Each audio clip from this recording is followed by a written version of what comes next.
InfraRed, Chapter 3, Work Before Play. Traffic was flowing at an even pace, which was unusual for 8:40 in the morning. The sun was fully casting rays of light directly through my windshield. I reached into my purse and felt around until locating my sunglasses. As I retrieved the wavy frames, something else hitched a ride.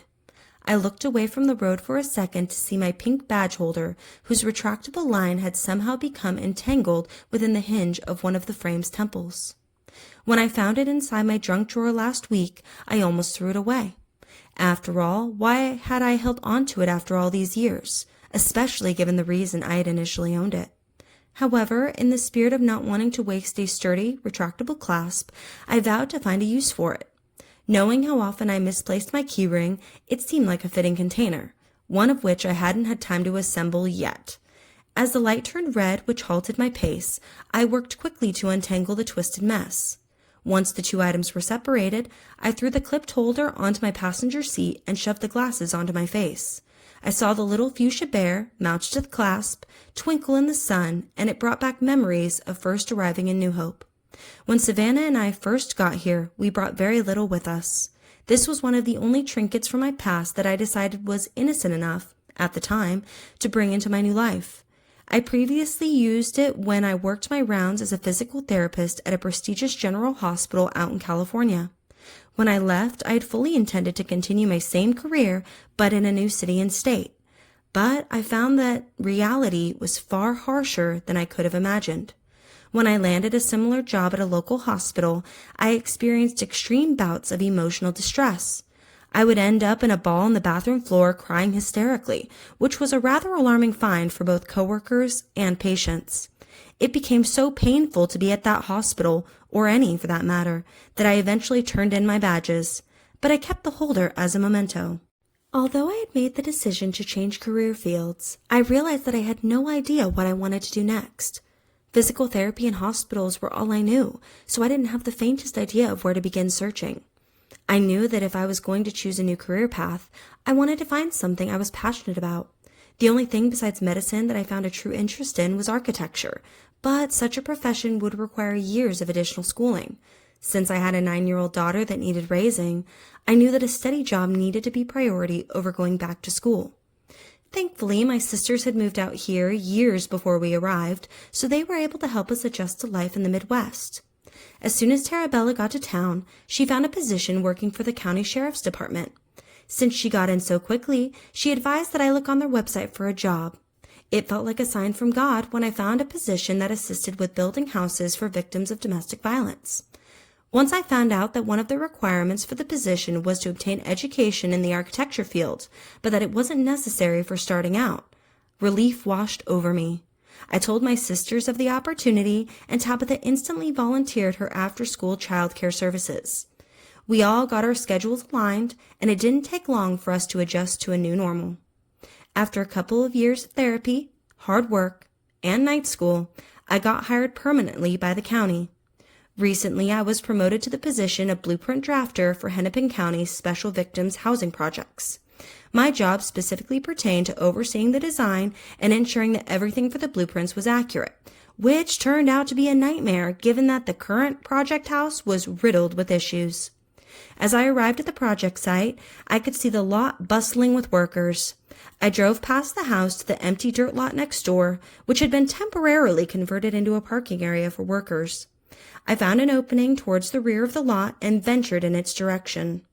I slowed to a stop and parked centimeters from the concrete barrier which separated the dirt lot from the forested area beyond. After turning off my Legion, I pocketed my keys and phone, filled my fists with my daily accessories and cup, and bravely reached over and threw open my door. The wind assisted in keeping the door open, but it made me instantly regret having parked so far from my destination. I grabbed my purse off the passenger seat and slung it over my shoulder. I pressed the lock button and closed the door before beginning my blustery traipse. It didn't take more than a few minutes to make up the distance, and I was rounding the edge of the fence which lined the property. I trekked up the driveway, doing my best to withstand the vigorous gusts attempting to blow me into the empty dirt beds and planter boxes which lined the walkway. As I reached the far end of the house, a large group of the workers passed by carrying shingles and tarps. In passing, each said their own version of good morning, reminding me of the kind-hearted nature of the people that lived this close to the Canadian border. As I approached and opened the front door, to my amazement, I was alone. I set my purse and coffee cup on the floor so I could work on removing my jacket. Once my arms were free, I held the jacket in one hand and opened the closet door by the entryway with the other. I utilized one of the provided hangers and ensured my coat wouldn't fall off before backing away from the small room and closing the door. I shouldered my purse, grabbed my cup off the floor, and headed to the kitchen. Finding the coffee maker empty caused me to exhale with frustration. I set my cup on the counter and began cleaning out and prepping the pot for a new roast. I flipped the switch and waited until I heard familiar bubbling sounds commence before realizing I was still holding onto my bag. I opened one of the recently installed cabinets, removed the strap from my compressed acromion, dropped my keys inside, and shoved the bag into the opening before letting the door swing shut. I waited for the blessed liquid to become pourable by illuminating my phone screen and turning on my music. I changed the station to my work playlist, dimmed the screen, and shoved the phone into my back pocket. I made my way over to the design table located in the room adjacent to the kitchen and saw the blueprints wrapped up nicely in a bundle in the center of the table. I examined the note left on the bundle, which had detailed instructions for specified changes. After mentally prioritizing the tasks on the list, I headed back into the kitchen, grabbed my vacant cup, and began duplicating my brew from this morning. Once it passed the taste test, I walked back out to the design table and set the cup down. I grabbed the chair from behind me and placed it next to the table so it could be used as a secondary table of sorts. I put the cup and my phone on the chair. This was intentional for two reasons. The first being my desire to have more elbow room to work, and the second was purely for safety measures. I carefully removed the note from atop the bound prints, ensuring nothing snagged or tore. Placing the note on the backrest of the chair, I began unwinding the blueprints, ensuring they were laid out flat atop the table. I opened the pull-out tray and began withdrawing the multiple writing and designing tools I would need for this endeavor. I placed them in their designated spots atop the desk and got started. 5 hours later. After finishing the final modifications on the upstairs bathroom closet, I heard my phone chime and saw it light up. As the sound and light only lasted a moment, I realized it must be a text. I put down my pencil and protractor, picked up my phone, and shit, it was 2:17. I was supposed to be on the road at 2 p.m. sharp. When I saw who texted me, my eyes inevitably rolled. Tabitha, I'm on my way. 2:16 p.m. Of course, the one time she's actually on time. I paused the music and put my phone in my pocket. I ran to the kitchen and opened the cabinet to retrieve my purse. I threw my phone inside and zipped the top of the bag before hoisting the strap up over my head. Once my purse laid flat against my torso, I gently closed the cabinet before departing. I sprinted out of the kitchen, eventually making my way out the front door. The breeze had ceased, leaving a pleasant warmth in its wake. As each walkway was littered with workers of varying sizes, I selected the least crowded and began weaving my way through the thicket. I heard something break in the distance, which pulled my attention. I looked over toward the direction of the noise and saw two men bent over cleaning up something. Whatever broke was glistening in the sunlight, so I assumed it was probably glass. Hey, Melody, got a minute to chat about the attic? I looked forward and saw Matt McGrath walking towards me. Even though he was the foreman for the project, his bronzed and toned physique reminded me more of a bodybuilder than that of an overseer. As the sun glistened off his opalesque hard hat, I began squinting to maintain eye contact. Hey, Matt. Normally I'm all ears, but I'm running really late at the moment, I said as I awkwardly shuffled my way past his bulky physique. Can it wait until Monday, or can I call you about it tomorrow? That's fine, but what about the blueprints? Did the modifications I request get approved? I heard him yell once I was halfway down the walkway. Fuck! Was the only thought that came to mind when I realized I still had at least half a day's worth of work to put in on those. Whatever. I would just have to make a separate trip back here this weekend to retrieve and finish the modifications. Just about. It'll be done before Monday, I yelled back. As he shot me a big thumbs up, I mimicked his actions before pulling my focus back towards the pathway. As I began running, I could feel the driveway's steep decline assist with my expedited momentum out of the property and towards the dirt lot. Once my beast was within eyesight, I started pulling my keys out mid-stride and singled out my fob. As I reached my metal monster, my trembling fingers worked quickly to unlock the driver's door. Even though I knew that 3 cups of coffee on an empty stomach could have that shaky effect on anyone's phalanges, I attributed my quivering digits more to nervousness than the absence of food. I flung the door wide open and began tossing in first my items and then myself. The engine was so cold that it took a moment for her to roar to life. As soon as the engine began humming and freezing air began pouring out from the vents, I realized that I had left my jacket inside the project house. Another whatever moment, as I had more jackets at home. This concert was not going to happen every day, so I needed to hustle.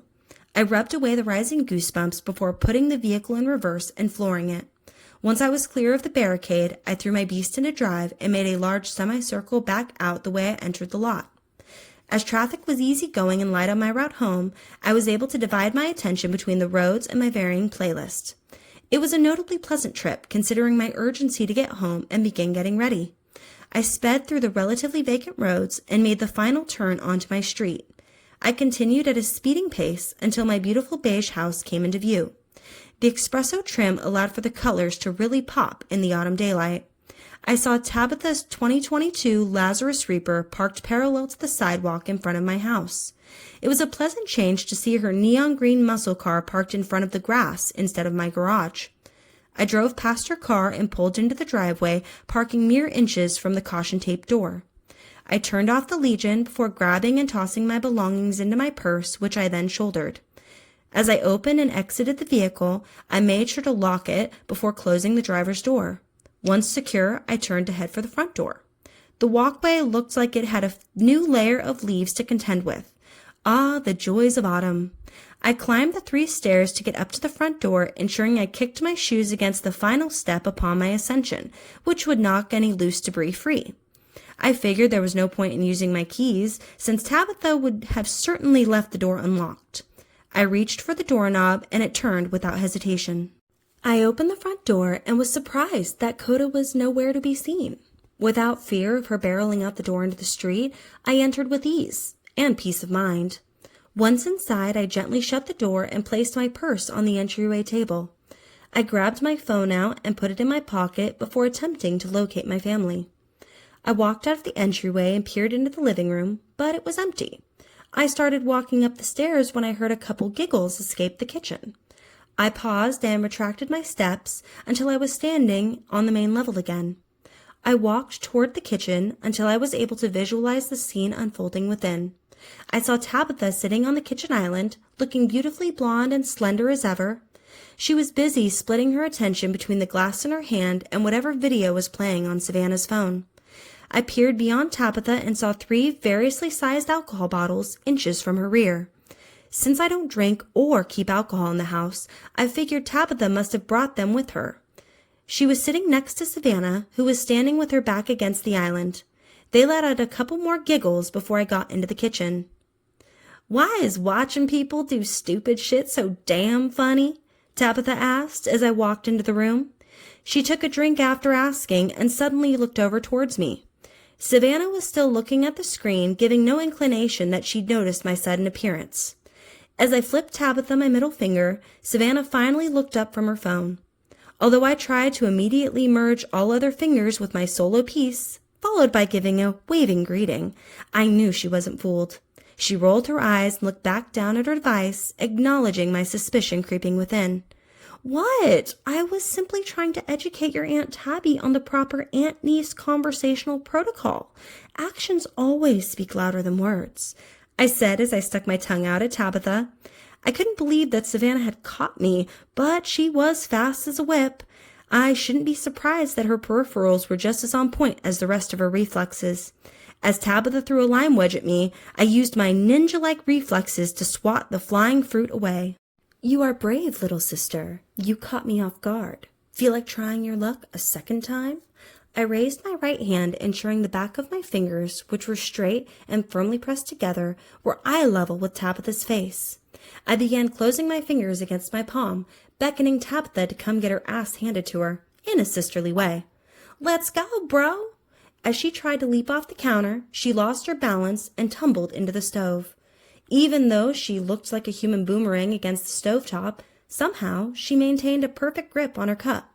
Given her inebriated state and the fact that she didn't appear to be injured, I couldn't help but bellow out in laughter at her hilarious flail. As she flashed me her own middle finger, I saw Savannah smirk out of the corner of my eye. As Tabitha and I began a lime-sliced skirmish, one ended up pegging Savannah right in the back of the head. We both stopped dead in our tracks, waiting to see what the repercussion would be for such travesty. Instead of screaming or hurling major attitude, Savannah's expression went blank. She put her phone in her pocket before focusing her efforts on wiping off her shirt and shaking out her hair. When she had finished dusting off, she turned to face us. We waited anxiously for her to finally say something. "While I can appreciate a good food fight, I'd rather not be part of it. Do you think I could escape the condiment catapults for the night and head over to Torrance's house? She already got permission from her mom, and she said I could bring Coda. Given my calm nature after such an assault, I think one please should suffice." While I wanted to find disapproval with what she said, I was more so flabbergasted by her elaboration of such a question. How could I say no to such a well-versed young woman, especially given the fact that Torrance only lived a couple blocks away and she'd have a furry mongrel for protection? "Yes, but with the following conditions. First, you need to make sure to bring food for Coda. Second, you need to let me know as soon as you get to Torrance's house. Third, let me know if you girls go anywhere. Please, don't make me call Emily to check up on you, okay?" Emily was Torrance's mom. She was the only person besides my sisters that I went out of my way to talk to. She was close to my age with a relatively similar personality. She was a married, stay-at-home mom of 4, with Torrance being her oldest daughter. As she was Savannah's best friend, it felt as though they were inseparable at times. Since Emily already gave her approval, I knew an adult would be at their house tonight. "Okay, fine. I guess I can try to make a mental note to check in." She stuck out her tongue at me and grabbed her phone back out from her pocket. Even though her body was headed for the hallway, her focus was cemented solely on vigorously typing the screen between her thumbs. As she was about to depart from sight, I realized Coda was still MIA. I called after Savannah, which caused her to abruptly stop and turn back towards the kitchen. "Hey, where's Coda?" "Oh, when Aunt Tabby got here, she started peeing everywhere, so I put her outside while I cleaned up the mess. She's only been outside about 10 minutes. Don't worry, Mom. I know how to keep Coda alive," she said as she rolled her eyes and disappeared into the hallway. I looked down and shook my head. When I looked up, I saw Tabitha downing the remnants of her drink. When she had finished, she spit the lime wedge back into her cup. I tried to hide my disgust at the slobber that accompanied the lime, but I could feel an undesirable grimace crease my brow. She must have been oblivious to my facial expressions, because the next thing I knew, she was making herself another drink in the same unwashed cup. She poured liquid from 2 of the bottles into the glass before finger-stirring the mixture and taking another drink. I shook my head and took a deep breath, trying to remember that it was her life and her choices. "So, how many is that?" I inquired as I watched her clumsily climb back on top of the island counter. Clearly, she was inebriated enough to not recall almost crashing to the floor moments ago. Or perhaps she didn't care if she repeated her tumble. She waited until her ass was flat against the granite before responding. "Technically, it's my 3rd drink, but I had 2 double shots before that. So, Miss Smarty Pants, you tell me how many drinks I've had." She held her glass out in front of her and pointed her finger from the hand holding the glass at me. I rolled my eyes at her slurred speech and reached over to nudge her arm with my hand, not realizing how full her glass actually was. Even though it felt like an insignificant bump, the motion was enough to cause Tabitha's hand to shake and spill a couple tiny droplets onto one of her pant legs. She looked shocked at my actions, to which I flipped her double middle fingers.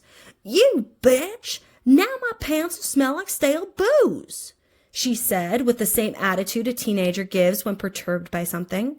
"Well, get your fucking ass off my island. It's meant for bottles, remember? Not bitches like you," I retorted. She put her drink down before trying to kick at me. I moved gracefully out of the way at her attempted assault, causing her to fall off the island. Thankfully, she caught herself before completely plummeting to the ground. Although she had prevented injury to herself and my kitchen, I felt compelled to chime in on her intoxicating decisions. That's another reason I don't drink. It slows your reflexes, making you susceptible to poor judgment, like thinking you had any chance at kicking me from where you were sitting. "Well, fuck you too," she said, but I knew she was being playful. She stood up and planted her feet firmly before reaching back towards the island and grabbing her drink. I walked over to the fridge and grabbed out a water bottle, not realizing just how thirsty for pure H2O I was. I chugged the water while simultaneously shutting the fridge door. This acromial action felt similar to being asked to rub my belly and pat my head. I felt a victor when I had successfully closed the door without spilling a drop. Once the bottle was empty and my stomach had distended from the sloshing beverage, I sluggishly turned around to see Tabitha trying to down yet another glass. Geez, she must really be pre-gaming it. "I thought you were supposed to be getting ready, not wasted," I yelled at Tabitha as I lightly tossed the empty bottle at her rounded rump. As I walked out of the kitchen and into the hallway, I heard something tink, followed by rapid foot shuffling. I started speeding up my pace, but she was surprisingly quicker than me. As a hard smack landed across my left butt cheek, instant pain spread across my backside. I reached back and began rubbing, hoping that the soothing motion would relieve some of the discomfort. As Tabitha ran past, she turned and stuck her tongue out at me. "Don't poke the bear unless you're ready for the claws," I retorted hauntingly as a sinister smile spread across my face. She gave me double middle fingers with her beautifully decaled acrylic nails. As I ran after her, she stopped suddenly, almost causing me to collide into the back of her. As she was trying to be an ass, it was only fitting that I got her back. I grabbed onto her shoulders and kneed her square in the cornhole. I knew she would respond, but imagine my shock when she began making pleasurable moaning noises. "You perv! I'd like to get the show on the road, so move your nasty ass." As I pushed past her, she acted even more playfully offended. I opened the double doors and started walking into the tenebrous bedroom. When I finally located the light switch amidst the darkened walls, I flicked it on and turned around to locate Tabitha. She was standing in the opening with her body pressed against the frame. As the light poured out of the bedroom, Tabitha raised her hands up to shield her face from the luminosity. "Grr! Hiss! The light! It's searing my vampire corneas!" "You, a vampire? You'd have to be the luckiest vampire alive, considering how much garlic you ingest and sunlight you expose yourself to. When you've got skills and game, luck has very little to do with it," says the woman who could turn any saint into a sinner just by giving them the look. Tabitha smirked, knowing full well I was correct on that assessment. "What can I say? I'm irresistible." Tabitha took her pointer finger and placed it against her hip, making a sizzling noise as they connected. My eyeballs felt like they would pop out of their sockets with how hard they rolled. Tabitha walked up to me and threw her arms around my neck before planting a glossy kiss atop the apple of my right cheek. "You know you can't live without me," she said as she wrapped her arms around mine and squeezed. She was the jokester of our family and the one person who could make me laugh no matter what. I smiled and sighed before patting the arm she had placed across my chest. Once she freed her hold, I walked past her, heading towards the bathroom. I heard my closet doors open and knew that she must be on the prowl for something she could go hunting in, so to speak. Once I reached the bathroom counter, I grabbed out my phone and turned on my favorite rock playlist. I put my phone on the counter and located my handheld speaker. I turned it on and connected the Bluetooth from my phone.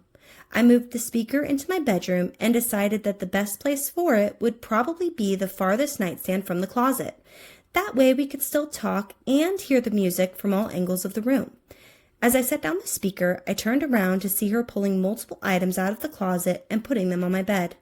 She would look for a moment at each one before turning back to continue perusing her options.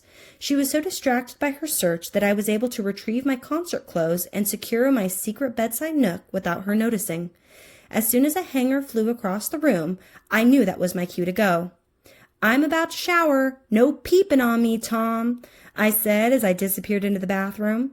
As I closed the door behind me, I heard some sort of riposte come from the bedroom. Even though my subconscious was intrigued by the murmurs, I didn't bother investigating. She was so sarcastic that I knew any response on my end would prompt an array of retorts, some of which could sour the vibe. I walked from the sink area to the shower to start the water. While it was heating up, I decided to locate my blow dryer and curling iron. I plugged them both in and placed them in the hot tools holsters on the wall. I stripped down and put my clothes in the laundry hamper next to the door. I pulled a towel out from the bathroom closet and placed it on the toilet seat lid. As I felt the steam pouring out of the shower curtain, I knew it was time to start the beautification process. 3 hours later. I was staring in the mirror at a gothic goddess. My smoky cat eyes were lying beneath a layer of glitter and fake lashes. I normally refrain from wearing lip gloss or lipstick because they always smeared.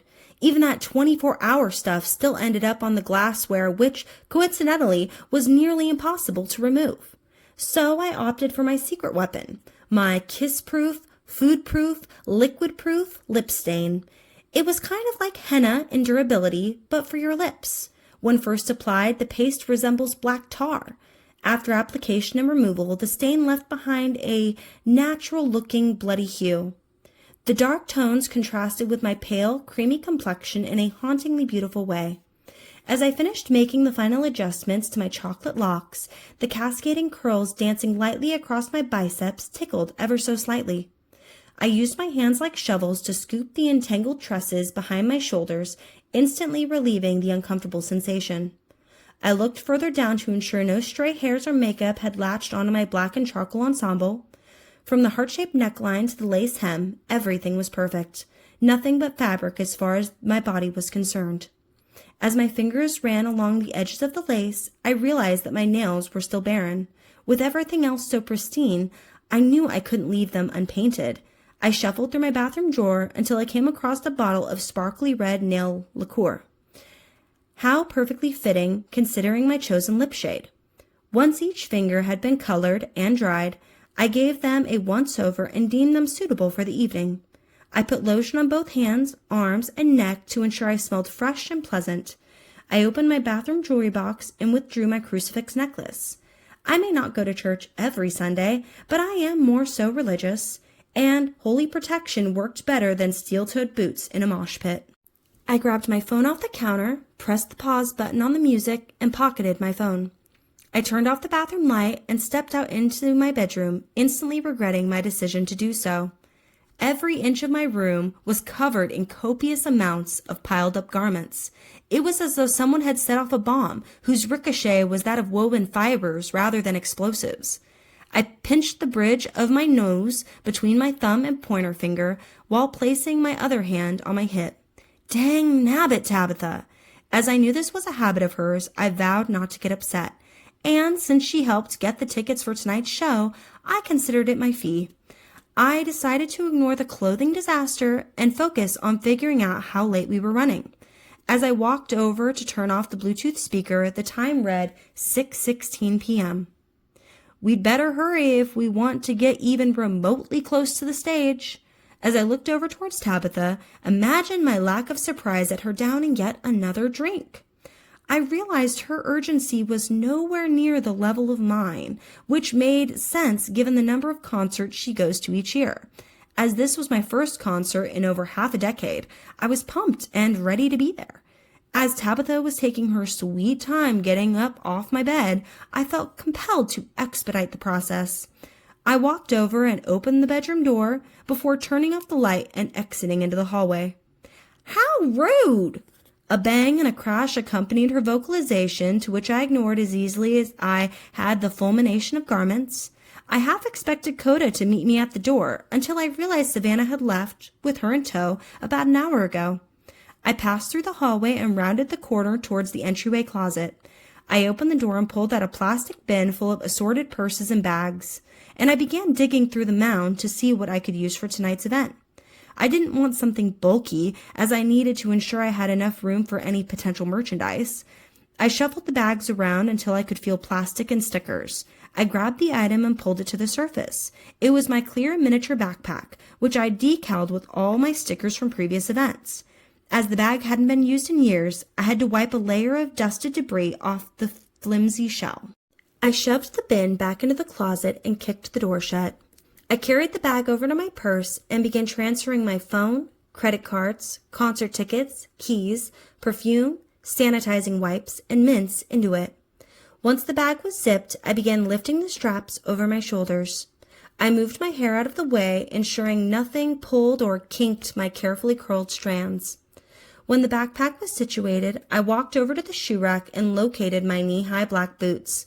Rather than sit, I bent over to put them on and zip them up.